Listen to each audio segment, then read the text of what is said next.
Thank you, Lee. During the past couple of weeks, I had a chance to talk to the county commissioners about a resolution that one of our other members, Tom Anderson, wrote. A Second Amendment protection resolution. If you've been watching the news, you've probably seen other similar resolutions in other states or counties. And so we're part of this effort, and we're trying to get our county commissioners to sign this reaffirmation, if you will, of their oath of office to uphold the Second Amendment in this case. And of course, we'd like them to uphold everything in the oath. I presented this resolution, which I'm going to paraphrase. I'm not going to try to read it because I don't have my good glasses tonight, sorry. But basically what we're saying to the county commissioners is we want them to reaffirm that should the federal government come in here, or the state government, and attempt to enforce especially a new law like the magazine restrictions or other things like that, but including any of the existing infringements on the Second Amendment, we're asking them to block that to the best of their ability. And we're further asking them to write any new statutes or regulations that they would need to support that position. And we're asking them to petition the state, the governor, to do the same thing. In other words, we're asking our local people to represent us to the state and the federal government to protect the Second Amendment. So far, the commissioners, although some of them are receptive to this, they have not seen their way clear to put this on the agenda. And this does need to happen before they can sign something like this or vote on it. And it's Jeff Wheeland. If you know Jeff Wheeland or know how to contact him, he's the one that needs to be persuaded to get this on their agenda. So I encourage you to contact him. Some of the other members, Ernie Larson and Tony Messer, are more receptive, willing to sign this. So that happened last week, and it's never too late. These guys are going to be up for re-election, at least some of them, and that's always a good time. At this time, I'd like to introduce our speaker. I had the privilege of having dinner with Larry. I had met him for the first time today. He lives in the Virginia, suburban DC area. He says the traffic is much better with the government shut down. In fact, we agreed that we'd like to see it stay that way. That would be good.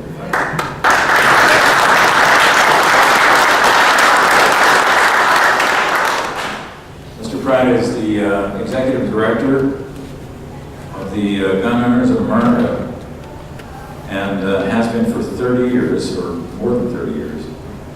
It's a national membership organization, and there are blue membership applications on the table back there. And the books that Lee mentioned are authored by Mr. Pratt. And the donation for those is $10. Donation on the t-shirts and hats is $2 or $3, whatever you care to give. I'm going to turn the meeting over to Larry now. He's probably a far better speaker than I am, and we're happy to have him. Please give a round of applause to Larry Pratt.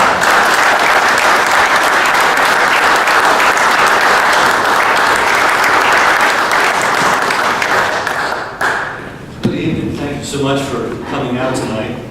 I know there are a lot of other things you could have been doing. Appreciate your interest. We've been involved as a country in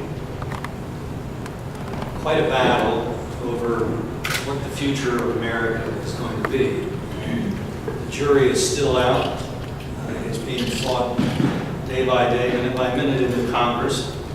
Of course, I'm talking about the plan to socialize American medicine, which came very, very, very close to making it across the finish line. We just may be stopping it. We've been active in this because this may be entitled a health bill, but it's such an enormous power grab. Gun owners are also affected. The invasion of privacy, the assumption that the government has the right to just paw through any and all of our records to see who ought to be disqualified from owning a gun based on health records is a very serious problem. We have been involved in fighting Obamacare, or Zero Care as I prefer to call it, from the very beginning, because we saw this threat to our liberty in general and to our Second Amendment freedoms in particular. When you think about it, we see the ruling class mentality so entrenched that when they're called out on it, they really look like a deer in the headlight. Just, what are you talking about? It's interesting that the ruling class defenders have included among them in this country people with a decidedly British accent, which I think is very good because it reminds us of why we're no longer British. It reminds us of George III and the tremendous difficulty we had dislodging ourselves from that parasite. And when somebody like Piers Morgan lecture us on why we should have never left the empire, it doesn't go down real well, and particularly with his British accent. The guy that sounded just like him was maybe still is, a British member of Parliament, a conservative, a Tory, which over there is probably maybe a moderate Democrat here, probably a little bit to the left of that. And this was in 1996, right before they enacted their very, very draconian gun law, banning almost everything. And we were going at it over CNN International, so I probably wasn't seen anywhere in the United States, but in airports and hotels around the world, I guess was our audience. But anyway, I gave this Brit a warning. I said, if you go through with this piece of legislation that you're defending here today, you're going to find your problem's going to get worse.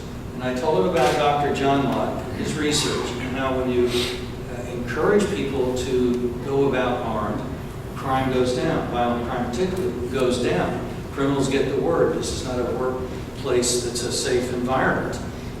Whereas the converse is also the case. Fewer guns, more crime. And when I told him that, he said, oh, I say anybody would say that way. We'd say it's quite flaky. I said, I know you would. That's why we're no longer British.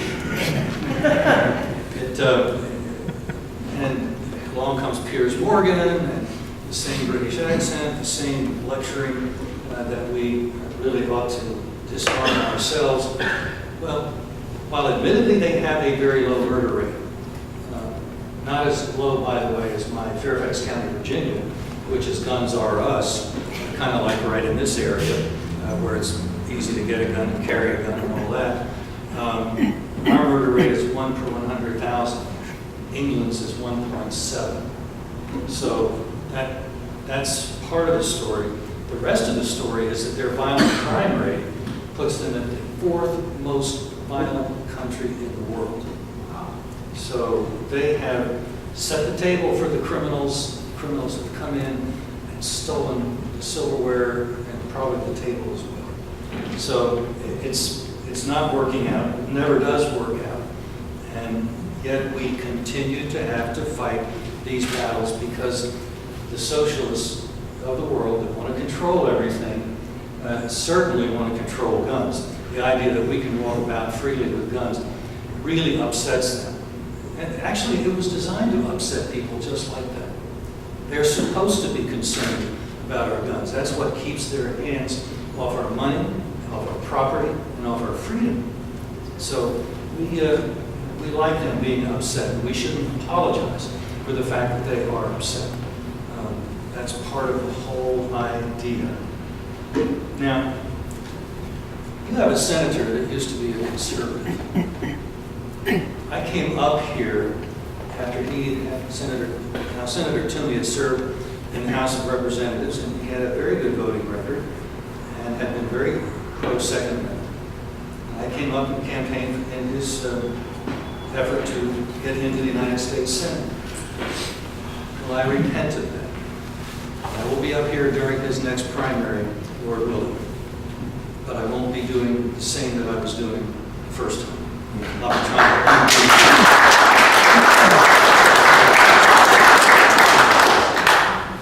Every once in a while, we do make a mistake in evaluating somebody's character. One of our major ways of identifying whether a politician has a backbone is, will he stand up against the establishment, particularly in his own party? Well, Toomey had done that. He was running against a sitting Republican senator in that primary. And we thought, that's a pretty good sign. Well, it wasn't a sign enough. So we will have some scores to settle, and we're hoping that we'll be able to do that. The outrageous thing is that he was carrying a bill that would have, in effect, topped off the federal government's illegal registration list of gun owners in this country. A list they illegally compile when we go through background checks to purchase a firearm. Now, I understand the law says they're not allowed to make a registration list out of it.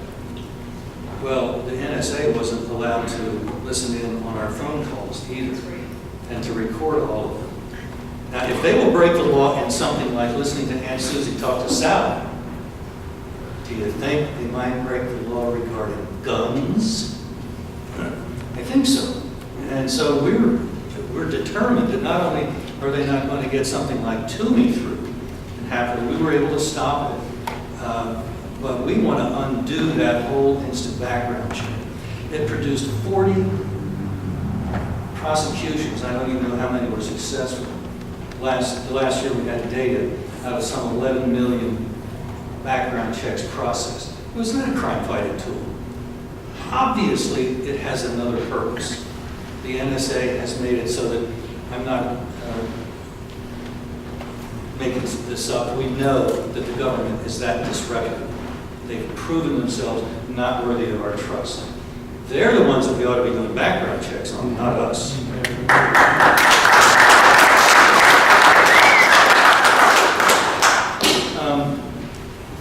I'd like to give you a little inside baseball on how the Toomey bill was stopped.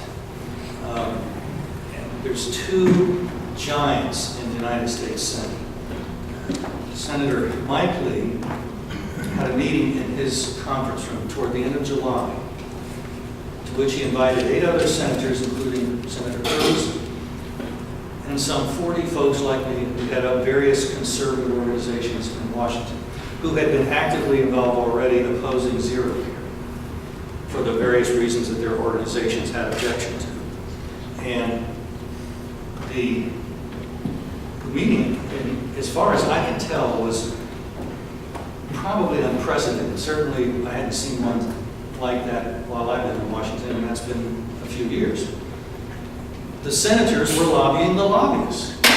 They invited us to come in to hear them make a pitch to go out and beat Obamacare, zero care. And they gave their reasons, and they invited each one of us to indicate what it was, how we saw it, and what we might be able to do.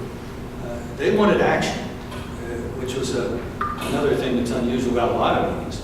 It's one thing to come and hear about something, but to actually get the request to go out and do something about it was, I thought, very encouraging. And my admiration for those two guys continues to grow.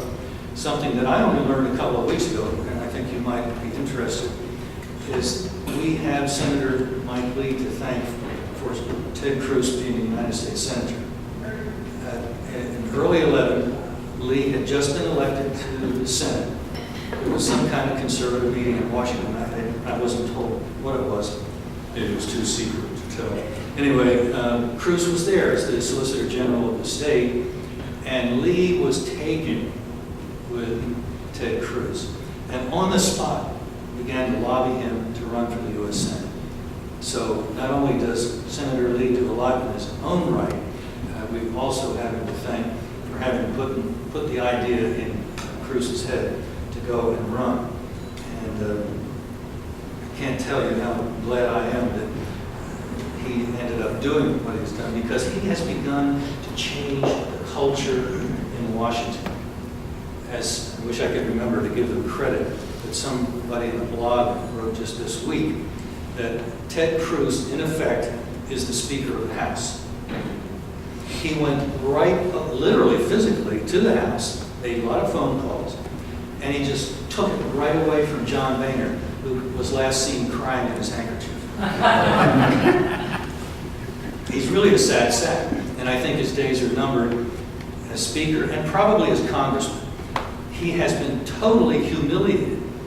Everybody understands that Ted Cruz runs the United States House with a band of some 50 conservatives who were able to bull their caucus into that direction that they took when they voted unanimously, which really shocked me, to defund Obamacare, zero care.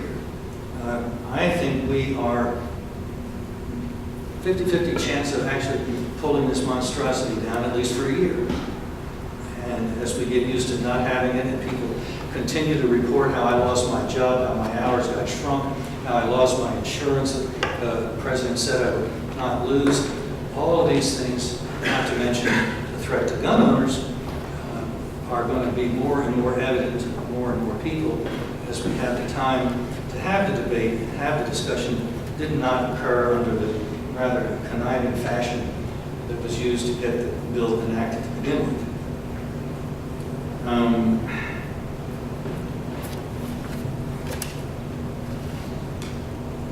Not much is said right now about Fast and Furious, and that's something that I would suggest you could encourage your congressman to ask the leadership in the House, why isn't anything being done? Why aren't hearings being held? Why isn't there a prosecution based on the criminal contempt finding of the House of Representatives that was voted for about a year ago?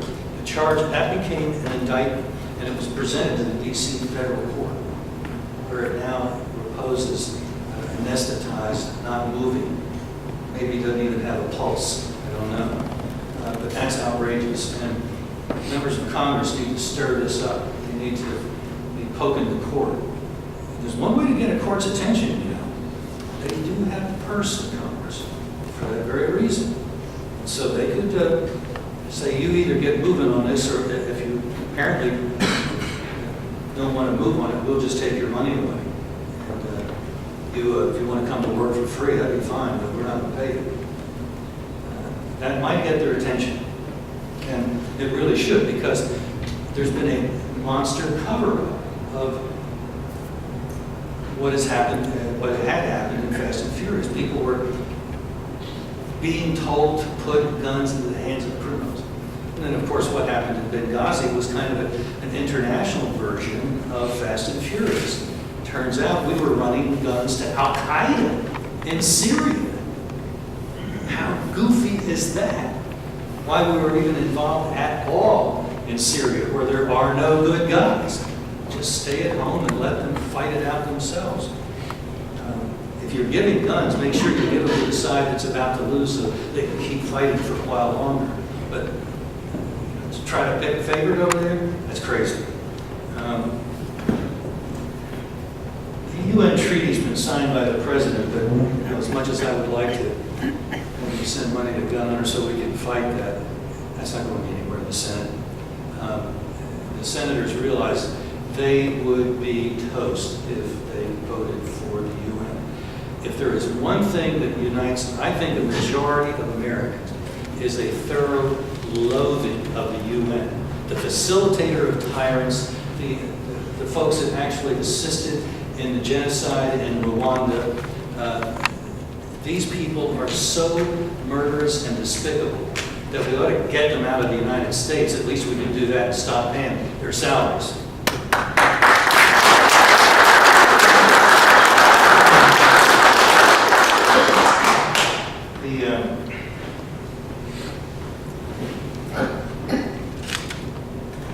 a lot of times the defense of our freedom is not being effectively carried out in Washington and sometimes in state capitals. But where we are seeing a rising movement, a spreading movement, is at the county level. Sometimes with county commissioners, often also with the sheriffs. And you were discussing that earlier. This is going on right here in River City, where your council is hopefully going to take a step and put up that legal line telling the feds, don't cross it, or we're going to cross you. Don't come into our county if you have unconstitutional motives. And they don't like to hear that, but so far, they have never gone against a county and or a sheriff that have taken that position. One of my favorite accounts is a guy who I would say is a friend of mine now. He's since joined the GOA, since we first met at the conference, Sheriff Pratt Rogers, the sheriff of Elkhart County, Indiana. About 2 years ago, Sheriff Rogers was approached by a farmer. Interestingly, that's kind of an Amish area up there, even as it is here. And so it was with this farmer. So almost certainly he had voted for Sheriff Rogers. I don't vote. Well, he probably has a fondness for Sheriff Rogers now. He went to the sheriff's office and explained that he was being hassled with repeated inspections by the FDA at his raw milk dairy. I don't know what it is about the FDA, but they just can't stand the idea that we're drinking milk the way people have drunk it since Adam and Eve milked the first cow. Just the government's got to be there, and they've got to tell you to do things that are probably actually more dangerous than any risk that you have from drinking raw milk. So anyway, Rogers, just as a freedom sort of guy, was sympathetic, but to cover himself, he went out to the farm to make sure it wasn't a little house of horrors with dead animals stinking all over the place. But no, of course, it was a very well-run, beautiful, spotless operation. So he went back to his office and he sent an email to the EPA, to the head attorney, and said, I've been out to the farmer's property. It's a magnificent operation. You set one more foot on his land and I'm putting you in my jail. And she wrote back and said, well, if you try that, we'll arrest you. And his response immediately was to the effect, game on. It was 2 years ago. And that raw milk is still being produced.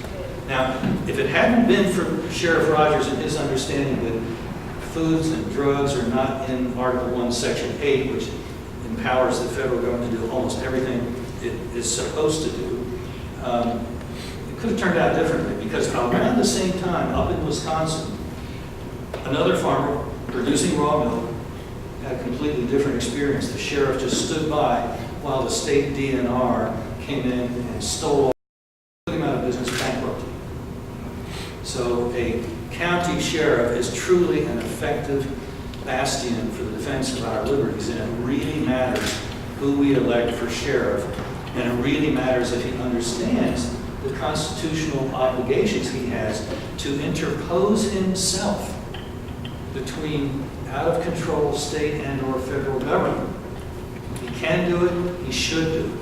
And if you have a sheriff that's not quite sure about that, you can get in fact, I think we may have some copies on the table I might have brought, called The County Sheriff, written by Sheriff Richard Mack, former sheriff of Graham County, and has become the leading spokesman in this country for interposition by the county sheriff to protect the people of the county from thugs with badges coming from, especially from the federal level.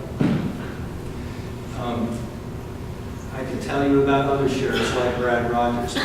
The good news is that there are many of them, and they have taken action, whether it was to protect people cutting down national forest trees, to protect the village from forest fire, or keeping the feds from refusing the delivery of ice to victims after Katrina. There's one sheriff in southern Mississippi County just had his deputies climb up in these rigs. The federal government, for whatever reason, had these 18-wheelers, I don't know how many of them, quite a few, just compounded at a federal facility without going all the way to the coast to deliver the ice.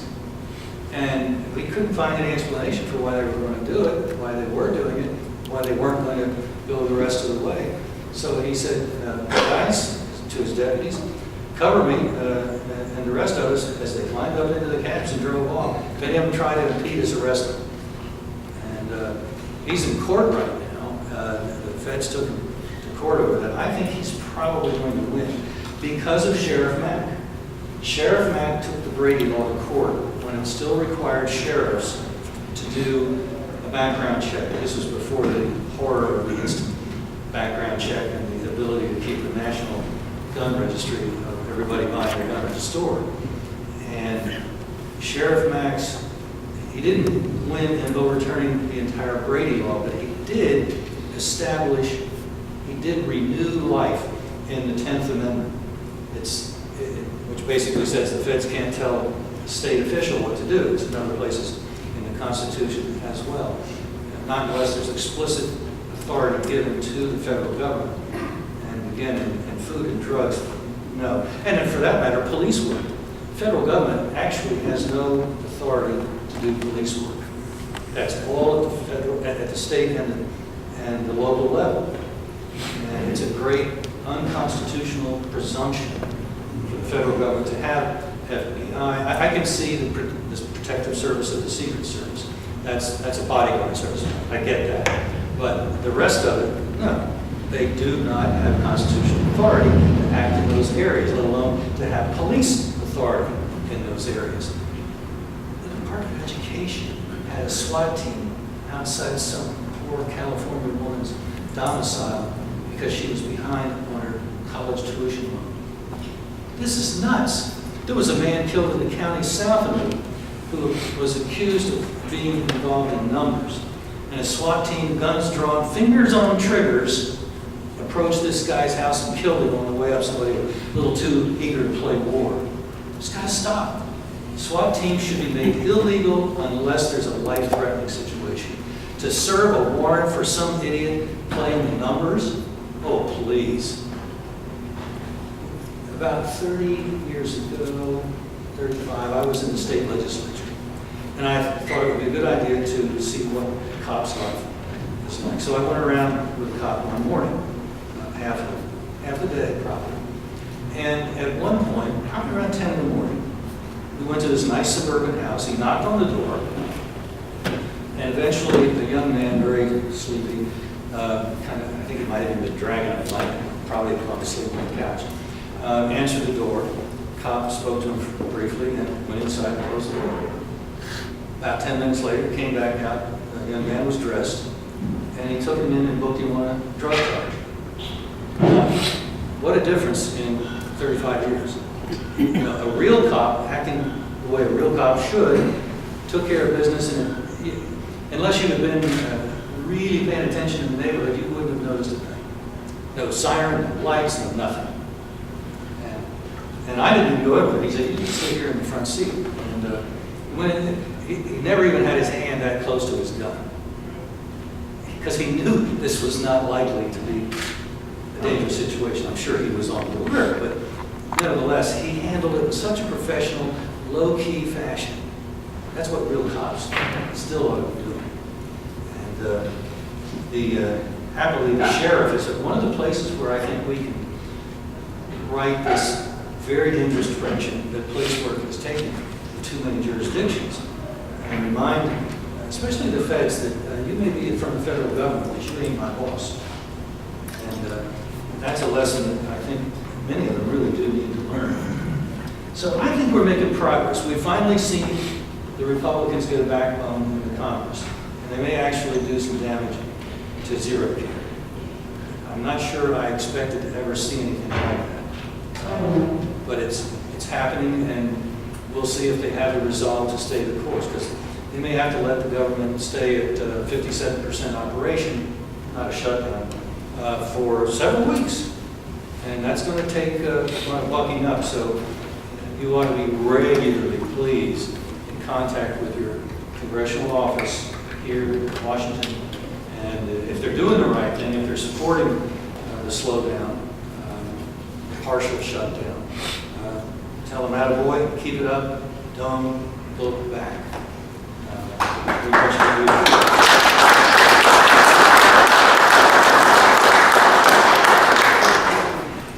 Well, let's stop there because the question and answer was supposed to be part of our evening. And I very much enjoy trying to answer questions that you might have. So if somebody would like to start us off, please do.